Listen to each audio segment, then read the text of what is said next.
안녕하세요. 고전 매트릭스와 함께하는 고전 읽기에 오신 것을 환영합니다. 오늘은 올덕스 헉슬리의 멋진 신세계를 함께 살펴보도록 하겠습니다. 네, 우선 헉슬리가 어떤 작가인지 간단히 설명하겠습니다.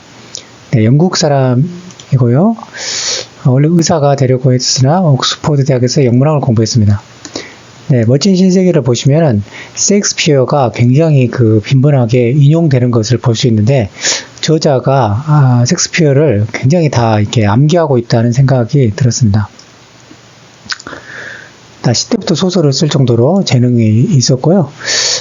단순히 문학가를 넘어서 대표적인 시대의 지성인으로 이렇게 알려져 있습니다. 말년에 미국에서 활동했는데 종교에 관심을 가졌습니다. 그래서 영혼의 철학이라는 것을 제시했는데, 이건 책의 이름이기도 합니다. 페레니얼 필로소피라고. 이것은 이제 이 세계 동서의 철학이나 종교가 사실은 거대한 하나의 그런 실제에 참여한다고 할까요? 예, 결국에는 다 같은 그런 뿌리에 있다, 뿌리를 가지고 있다, 이런 생각을 가지고 있는 책입니다. 네, 헉슬리의 멋진 신세계는 디스토피아 소설입니다. 유토피아가 있고 디스토피아가 있죠. 이제 유는 이제 좋다라는 말이고, 디스는 이제 부정적인 부정어미죠. 부정 접두어죠. 그래서 이제 디스토피아는 아주 암울한 미래상을 그리는 작품입니다. 자, 이성적인 설계를 통해 사회를 조직하려고 했던 플라톤의 이상국가, 카스트 제도하고 비슷하다, 이렇게 적혀 있는데요. 이상국가론에 보면은 이렇게 피라미드형의 사회 체제를 이루고 있죠.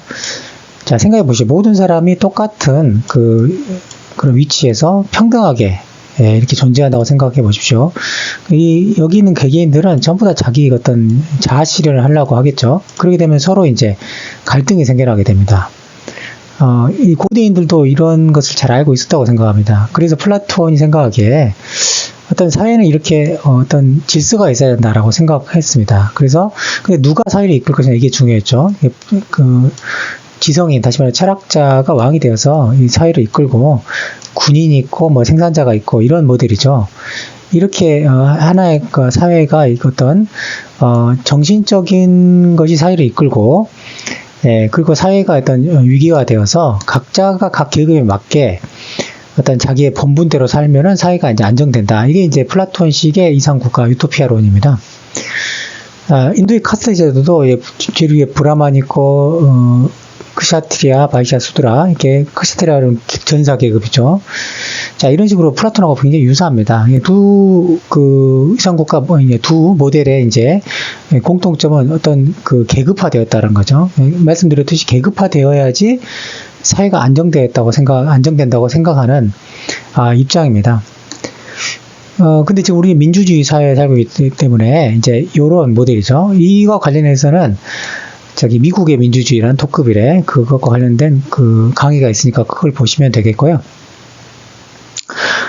이 멋진 신세계는 이제 굉장히 이제 시대착오적이죠. 왜냐하면 이거는 플라톤이나 카스트 제도는 굉장히 옛날 고대 이야기인데, 멋진 신세계 미래 이야기 아닙니까?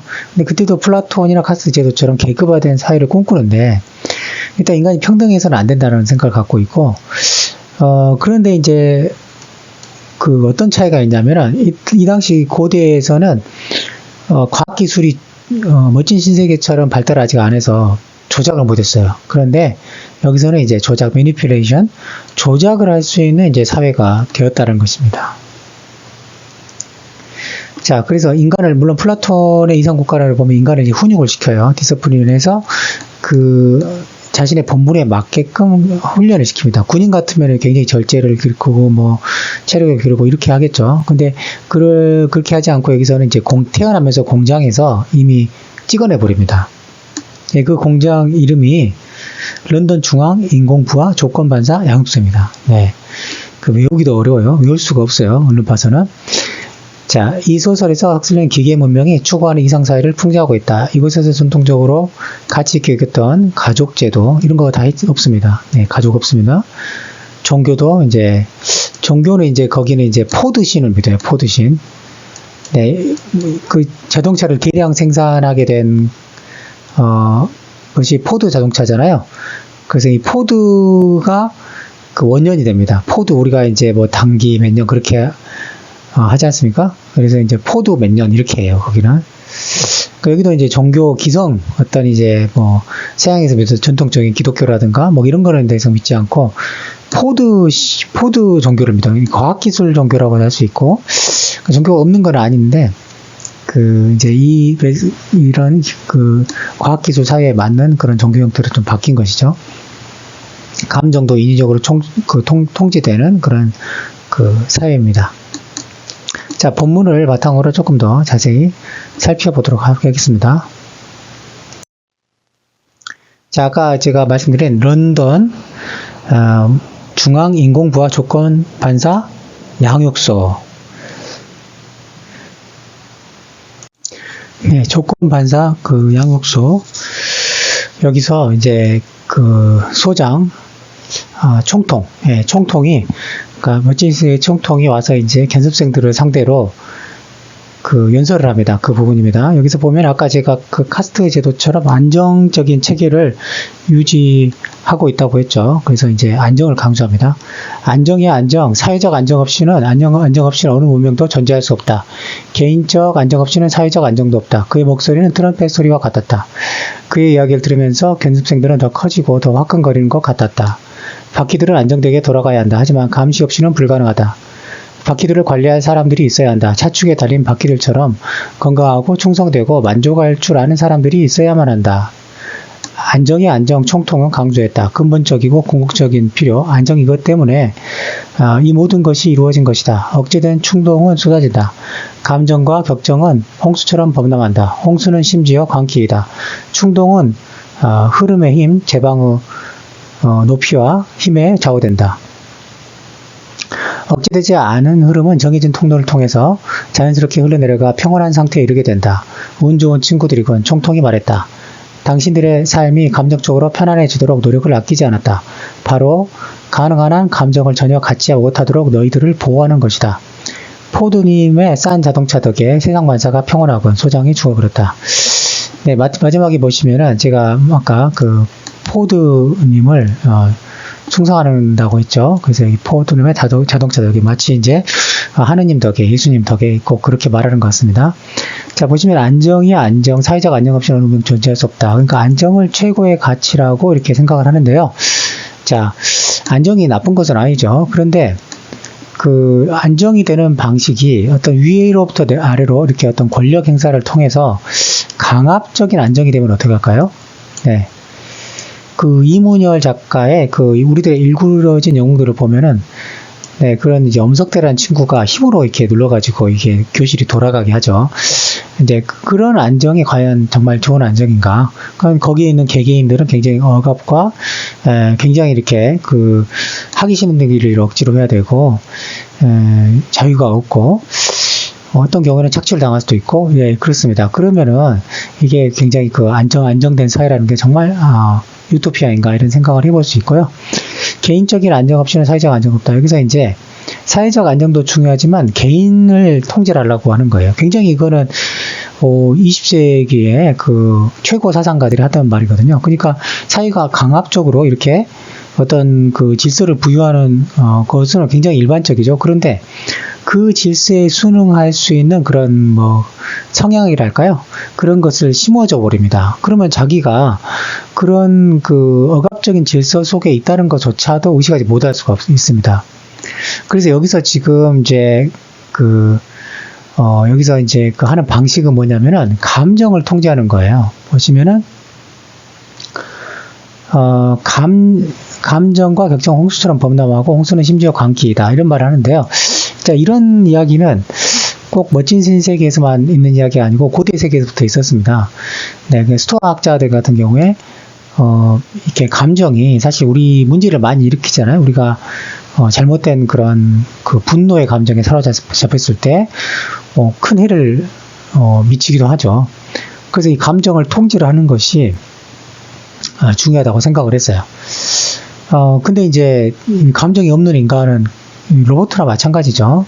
그래서 이제 그런 감정의 부정적인 면을 이렇게 강조를 합니다. 마치 이거를 이제 홍수에 비유했다는 건 적절한 것 같아요. 왜냐면 우리의 감정이라는 게 통제가 되지 않으면은, 정말 분출이 되어가지고, 자신이 이제 감정을 컨트롤 해야 되는데, 감정이 이끌려서 우리 행동이 빨려 들어가는 거죠. 우리의 생각도 빨려 들어갑니다.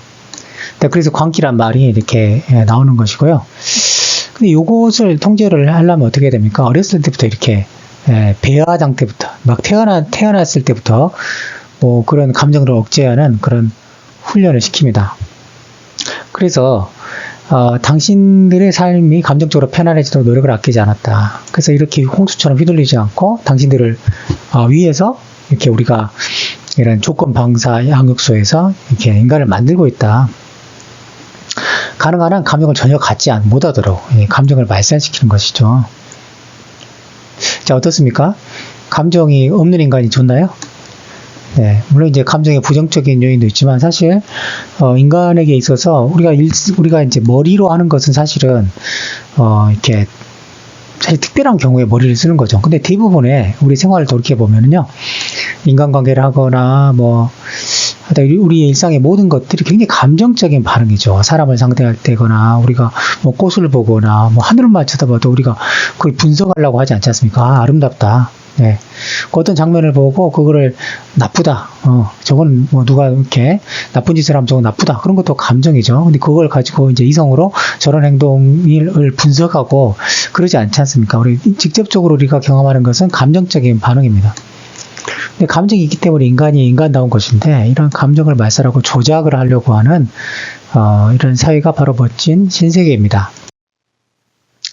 여기에서 이제 그 중심 인물로 등장하는 사람들 중에 그 버나드 마르크스라는 사람이 있어요. 마르크스 하니까 이제 사회주의의 창시자, 이제 사회주의를 이렇게 과학적으로 만드는 창시자는 아니죠. 마르크스가 이제 그 전에도 사회주의 사상이 있었는데 마르크스가 그걸 정교하게 과학적으로 만든 사람이죠.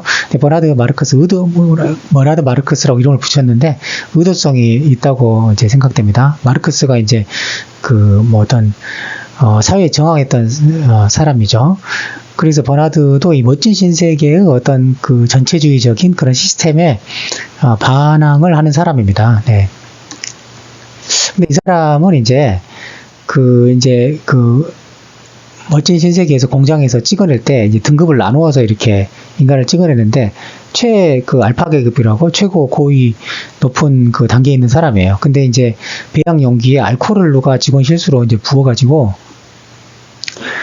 이렇게 약간 신체가 다른 같은 계급에 있는 친구들보다 동료들에 비해서 조금 이제 작습니다. 근데 그래서 조금 이제 비교 의식 때문에 늘 이제 주눅들어 있고, 주눅들어 있으니까 이제 소외자들이 사회에 대해서 문제의식을 갖는 거거든요. 그래서 버나드는, 나는 내가 되고 싶은데, 왜 나는 이렇게 조금 부족하고 이상하고 그런 취급을 받아야 되나, 이런 생각을 하고 있었습니다.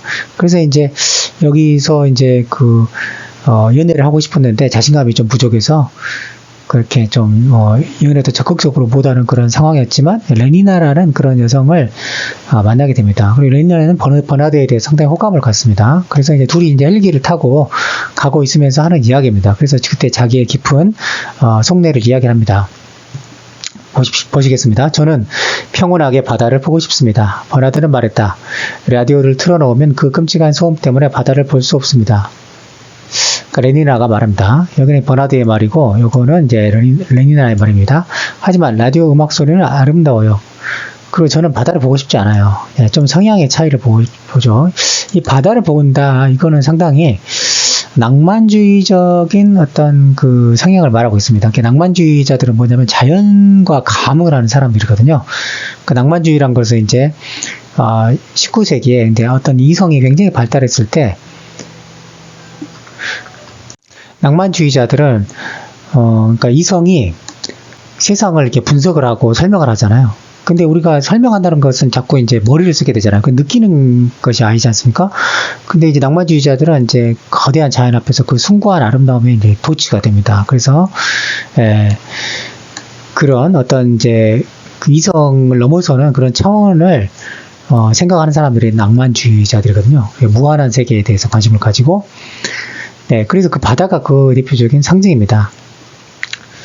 저는 바다를 보고 싶어요. 그는 고집스러웠다. 그는 자신을 어떻게 표현해야 할지 적당한 단어를 찾으면서 주저하며 말한다. 바다를 보고 있노라면 마치 내가 나 이상이 된 것 같습니다. 당신이 이해할지 모르지만 내가 훨씬 더 나 자신이 된 느낌입니다. 어떤 다른 것의 일부가 아니란 말이죠. 사연에서 하나의 세포로서가 아니라, 네. 바다가 당신을 똑같이 느끼게 하지 않습니까, 레니나? 하지만 레니나는 소리를 지르고 있었다. 끔찍해요, 끔찍해요. 그녀는 계속 반복했다.